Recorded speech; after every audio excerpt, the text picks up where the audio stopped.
Once upon a midnight dreary, while I pondered, weak and weary, over many a quaint and curious volume of forgotten lore, while I nodded, nearly napping, suddenly there came a tapping, as of someone gently rapping at my chamber door. "'Tis some visitor," I muttered, tapping at my chamber door. Only this, and nothing more. Distinctly I remember it was in the bleak December, and each separate dying ember wrought its ghost upon the floor. Eagerly I wished the morrow. Vainly I had sought to borrow from my books surcease of sorrow, sorrow for the lost Lenore, for the rare and radiant maiden whom the angels named Lenore, nameless here forevermore.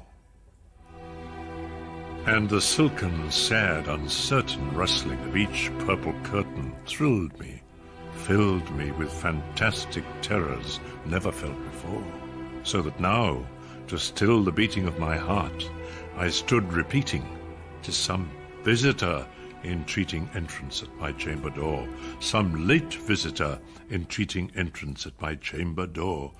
This it is, and nothing more."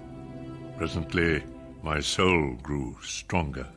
Hesitating then no longer, "Sir," said I, "or Madam, truly your forgiveness I implore, but the fact is I was napping, and so gently you came rapping, and so faintly you came tapping at my chamber door, that I scarce was sure I heard you. Here I opened wide the door."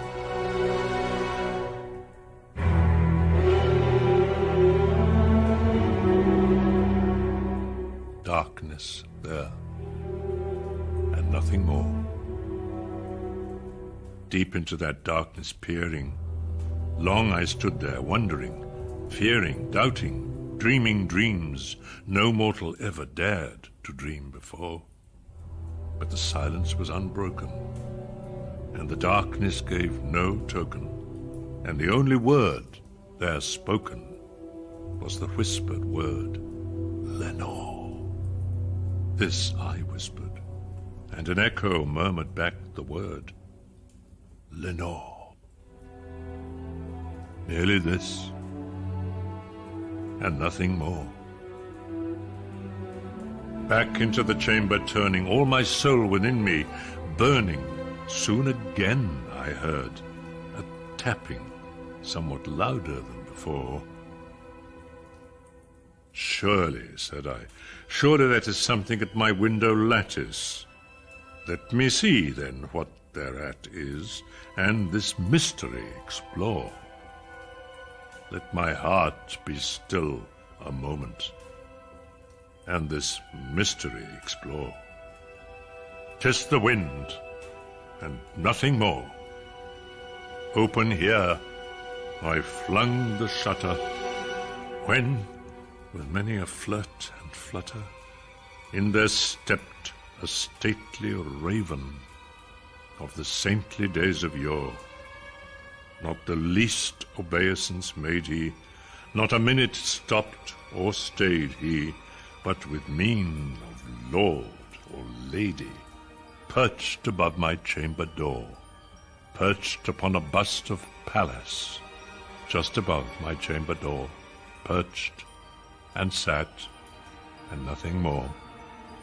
Then this ebony bird, beguiling my sad fancy into smiling, by the grave and stern decorum of the countenance it wore, "Though thy crest be shorn and shaven, thou," I said, "art sure no craven, ghastly, grim, and ancient raven, wandering from the nightly shore. Tell me what thy lordly name is on the night's Plutonian shore." Quoth the raven, "Nevermore."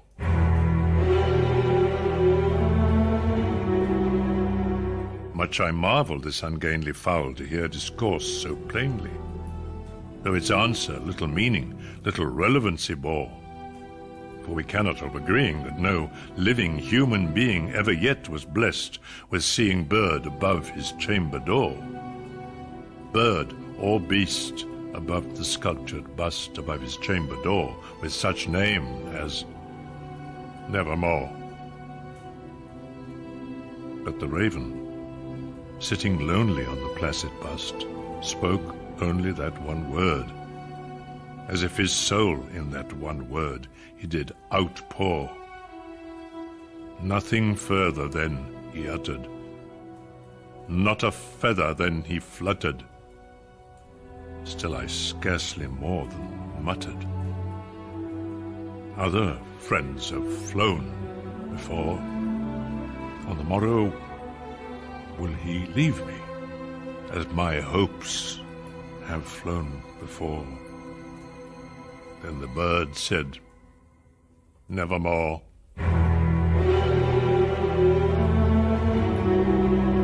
Startled at the stillness broken by replies so aptly spoken. Doubtless, said I, what it utters is its only stock and store, caught from some unhappy master, whom unmerciful disaster followed fast, and followed faster, until his songs one burden bore, till the dirges of his hope that melancholy burden bore of never, nevermore. But the raven, still beguiling all my sad soul into smiling, straight I wheeled a cushioned seat in front of bird and bust and door.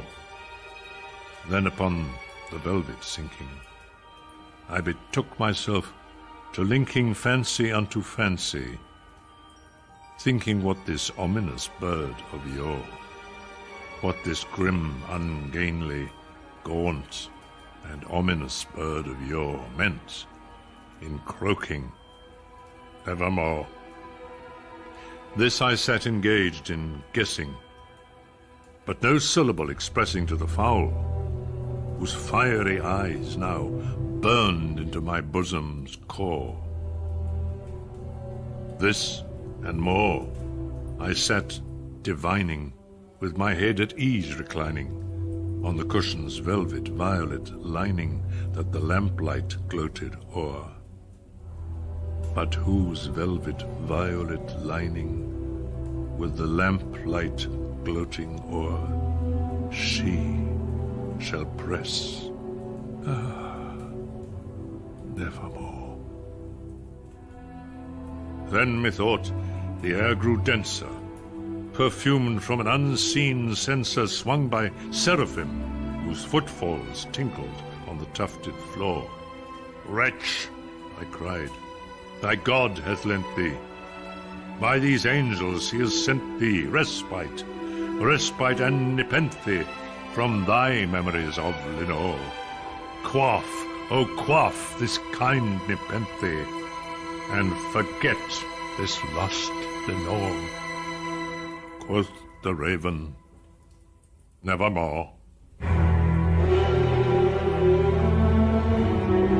Prophet, said I, thing of evil, prophet still, if bird or devil, whether tempter sent, or whether tempest tossed thee here ashore, desolate, yet all undaunted, on this desert land enchanted, on this home by horror haunted, tell me truly, I implore, is there balm in Gilead?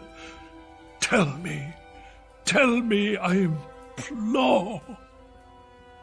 Quoth the raven, Nevermore. Prophet, said I, thing of evil, prophet still, if bird or devil, by that heaven that bends above us, by that God we both adore, tell this soul with sorrow laden, if within the distant Aidenn it shall clasp a sainted maiden whom the angels named Lenore. Clasp a rare and radiant maiden, whom the angels named Lenore. Quoth the raven, nevermore.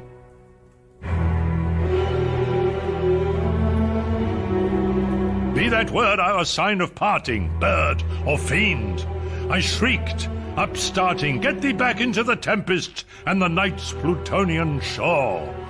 Leave no black plume as a token of that lie thy soul hath spoken. Leave my loneliness unbroken, quit the bust above my door. Take thy beak from out my heart, and take thy form from off my door. Quoth the raven, nevermore.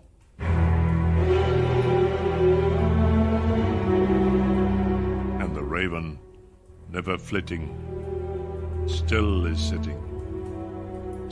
sitting on the padded bust of Pallas, just above my chamber door. And his eyes have all the seeming of a demon's that is dreaming, and the lamplight o'er him streaming throws his shadow on the floor. And my soul, from out that shadow that lies floating on the floor, shall be lifted nevermore.